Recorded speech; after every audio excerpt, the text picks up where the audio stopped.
remember, back to this rare earth minerals deal that apparently was agreed to, at least a framework of it, by the United States and Ukraine.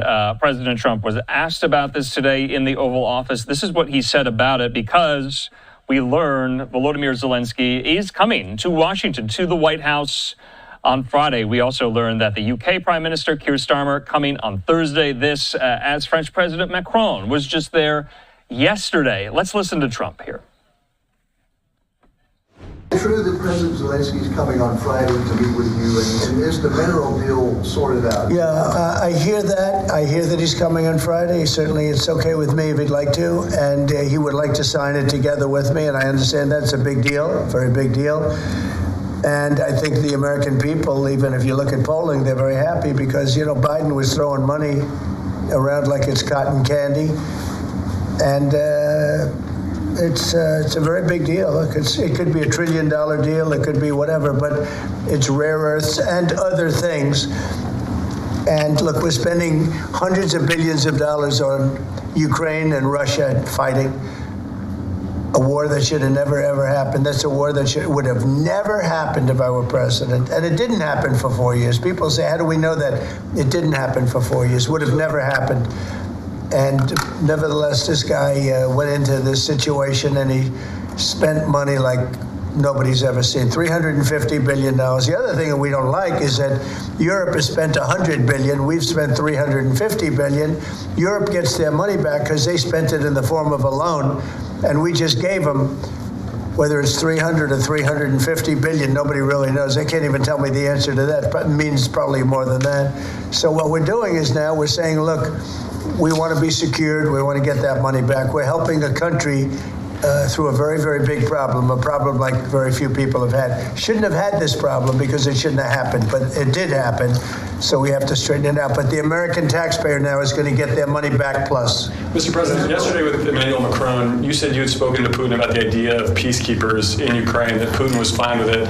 The Kremlin, I guess, has said that that's actually unacceptable to them. What's real here? That's not what I was told. But you're going to need some form of peacekeeping, so something will be done that's going to be satisfactory to everybody. We need peacekeeping too. Any situation with American troops involved? It's actually something I did discuss, but a form of peacekeeping that's acceptable to everybody. Ultimately, we'll be able to agree on something, I'm sure. With Ukraine and this mineral deal, what does Ukraine get in return, Mr. President? $350 billion and lots of equipment and military equipment and the right to fight on and originally the right to fight. Look, Ukraine, I will say they're very brave and they're good soldiers, but without the United States and its money and its military equipment, this war would have been over in a very short period of time. In fact, I was the one that gave the javelins. You remember the famous javelins? That was me. That wasn't Obama. It wasn't Biden. It wasn't anybody else. It was me. And they wiped out a lot of tanks with those javelins. And the expression was that Obama gave sheets and I gave the javelins. That was a big deal at the time. It wiped out. That was the beginning when people said, wow, that's something. Well, that was American equipment. Without American equipment, this war would have been over very quickly. And American money, too. I mean, a lot of money. So Mr. President, that war-fighting equipment and the ammunition, that's sustained going forward for Ukraine, and how long is it sustained? Well, it could go forward for a while, and maybe until we have a deal with Russia. Look, we need to have a deal with Russia, otherwise it's going to continue. But now when Americans put up their money, the taxpayer money, and the president approves it, we're getting our money back in some form. But it could go on for a while, or it could be settled quickly. I think it's going to be settled quickly. I spoke with President Putin. I think he wants to settle it, and wants to get on with life. It's horrible. What's happening horrible. Thousands of soldiers a week are being killed, and others too, but especially on the battlefield. Thousands a week are being killed, and we want that to end. Back on live there to the White House. So just some of the thoughts President Trump was explaining there on the contours of the talks going on and the war itself. In the meantime, let's continue talking about that with our colleague and our friend there, national security analyst and expert and retired Marine intelligence officer Hal Kemper, who joins me. Hal, good to see you. And I want to talk about the parameters of this deal, at least what's being reported here. But this is a change in the philosophy of our relationship. And correct me if I'm wrong, between the United States and Ukraine. At the outset of the war, during the Biden administration, nothing was expected in return from Ukraine for U.S. support. Yes, we wanted them to win. We would have liked a kind of absolute victory, so to speak, over Russia. But as we always say, elections have consequences. And now President Trump is trying to broker this. It seems to have been brokered for Ukraine to recoup costs of the support that we have given them over the last 3 years. That's tangible. A victory in Ukraine so they can restore their democracy and live free. Is that intangible? Should we have asked for all of this all along, or no? Is this a departure? Well, Andrew, it's a departure in that most of what we provided, pretty much all of what we provided, was in the form of grants. It was, here's your money. And there was no stipulation for payback. No, it wasn't a loan or a loan guarantee or anything like that. It was simply, here's your money. And there was never any expectation. Now, the Trump administration has come back and said, we want to get that repaid. Now, there's a big difference between, what was the amount that the U.S. provided. You heard President Trump talking about $350 billion.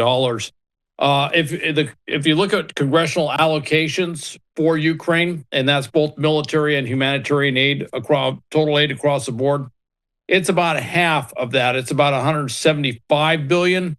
I did hear that was an estimate that was out the last time Congress appropriated money for Ukraine. I heard an estimate that the total may have creeped up to about a little over 180, maybe 183, 84 billion. So that's the U.S. contribution that he wants to somehow recoup back to the United States. And he's looking at, and he's not wrong when he talks about what the Europeans did. The Europeans have actually given more money in total across the board, more money in the United States. I think theirs is up to a little over 190 billion. However, about 90% of what the Europeans have given Ukraine is in the form of loans, which means at some point Ukraine is expected to pay that back. So he's not incorrect in saying that the U.S. in the Biden administration did in fact give away a lot of money to Ukraine, and the Europeans loaned a lot of money to Ukraine, and there is a different status. So that's correct. The amounts of money, though, wildly different from what's on record as opposed to what President Trump has talked about. I'm not quite sure where he got that. I kind of did some math where I was like, well, if you were to loan that money with a high risk return on investment or something, doing sort of venture capital type stuff, I go, maybe you get it up to about $300 billion if you did that, but that's not built in any calculation, and certainly was nothing ever stated. And that's the closest I could come to wherever that 300 billion plus number came from. Yeah, I think it's important because I get a lot of questions about this since we do our conversations all the time about this war and what the United States' commitment has been in dollars and cents here. Now, Fox Business correspondent Edward Lawrence has these numbers when it comes to Europe's commitments. When we talk about Europe, it's collectively. It's the G7, the EU, other countries not in the EU that want to come to the support of Ukraine. So he says since the start of the war, the EU and our member states have made available close to $145 billion in financial, military, humanitarian, and refugee assistance, of which 65% has been provided as grants or in-kind support, meaning here's a check, here you go, you don't have to pay us back, and 35% in the form of highly concessional loans. So I think that's interesting. It kind of puts into perspective what Europe has put in, also what the United States has put in, those numbers you just cited. I want to go, though, into the deal more because Trump has argued the minerals deal will yield billions of dollars of revenue for the United States. Apparently, this is going to be some kind of joint partnership sharing venture between Ukraine and the United States over the course of the short term and the long term here, though. One source at the Financial Times, this was in their report, said Zelenskyy managed to negotiate a final draft that did not include a key U.S. demand that it would have rights to $500 billion in future revenue. So apparently that number came dramatically lower, and maybe that's why Zelenskyy signed on? Well, he signed on for a number of reasons. And first off, I should go back, if I may, I'm going to go back to the numbers real quick. There's over $50 billion of congressionally allocated U.S. funds that have not been spent for Ukraine. It's still out there. And I think that Vladimir Zelenskyy wants to firm that up. Part of the mineral rights agreement, as you heard, kind of keeps the money flowing, keeps the current aid package going. That is not an insubstantial amount of aid. When you talk about, I think it was like $57 billion. When you talk about, Norway gave over $1 billion and the UK allocated $5.5 billion. That sounds substantial, but that's a rounding error, with the $50 billion, if you want to talk about that, that's outstanding with the US. So he wants to keep that intact. He wants to keep all the other aid coming from that intact. And so that's a big part of this, is it keeps that going. The other thing, and keep in mind, the finalized agreement has not been seen. All right, we're just catching bits and pieces. The $500 billion demand that was in the as far as repayment to the U.S. that was in the original offer was not in this agreement. That we've heard time and time again, that is out. And the question I had is, okay, so what does the U.S. get from this? There's kind of some vague language out there right now, and it may get changed, but it's talking about 50% of the proceeds that comes from the rare earths mining, and it also includes things like natural gas and oil and stuff. And that's where it gets a little bit more complicated, and that's why this may not be a bad agreement for Ukraine or Zelenskyy at all. I live in Los Angeles, and there's a famous thing out here called studio accounting. That they get a movie star to make a movie, and they go, "Oh, you're going to get a huge chunk of the profits from this movie," and they go, "Great," and they sign the agreement, and then they have the biggest blockbuster of the year, and when it's all said and done, by the time they get done with the accounting, it barely broke even, and they get like a tiny little check. Mining is an interesting business.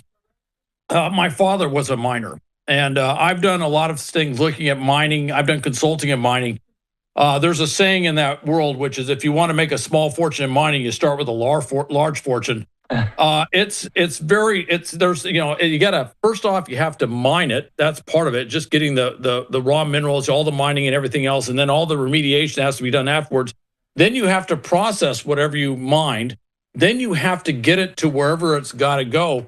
And the question I have on the proceeds is, where do you recognize the proceeds? At what point? Is it when it comes out of the mine? Is it after it's processed? Is it after it gets to the end customer? I see. And there's a lot of things to be negotiated here, so it may not be what it is. The other thing, too, is some of those rare earths are actually in Russian-occupied Ukraine, which opens up another issue, which is promising stuff that Ukraine, technically doesn't even control right now. Right. Then the other one is oil and natural gas. For reasons I won't get into, I've had a lot of reasons to look at the Black Sea. Okay. In some of my consulting and looking at, where is the oil and natural gas fields? A lot of them, if you look at the exclusive economic zones, are in the Black Sea under areas which technically are the EEZs of areas that Russia occupies. But Russia doesn't control those areas. Okay. And it puts the U.S. in a position of, if we have a stake in getting those proceeds from that, then we have a stake in making sure that those exclusive economic zones stay in Ukrainian hands. So it's a rather interesting agreement. So Barack Ravid at Axios has some of the language of the draft agreement. It stated the U.S. wants to keep Ukraine, quote, free, sovereign, and secure, but did not mention specific security guarantees. And that's what I'm kind of failing to imagine right now. Is all of the extraction going to be the aegis of Ukraine to do without U.S. involvement? Do we just take a cut of the revenue and the proceeds? And granted, yes, I would imagine that some of the proceeds, some of the revenue is going to go to Ukraine, whatever cut they get, to rebuild their war-torn country. I'm sure this will all be discussed with Zelenskyy. On Friday, he's coming to the White House. I'm not entirely sure whether or not this was hastily drawn together of a visit by him, but this is going to be quite highly anticipated to watch the body language, the demeanor, some of the statements coming from President Trump. We've reported on what he has said about Zelenskyy in the past week here and how Zelenskyy responds to it in real time. That is going to be something to watch come Friday. The politics of this, Barack Revita Axios describes the relationship between the U.S. and Ukraine right now as, quote, crumbling. Can they put it back together on Friday, Hal? I don't know. But I will say this: it's coming after he met with the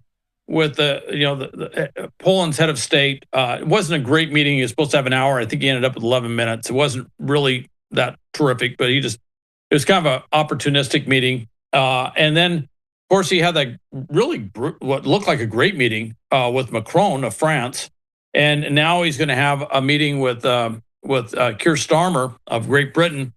And so he'll be following a week of those before he has this meeting with Zelenskyy. So the message is pretty consistent all the way up going to that meeting from these other countries as far as what needs to be done. The other thing I would also mention, which is really interesting, was that President Zelenskyy talked about talking to Belgium.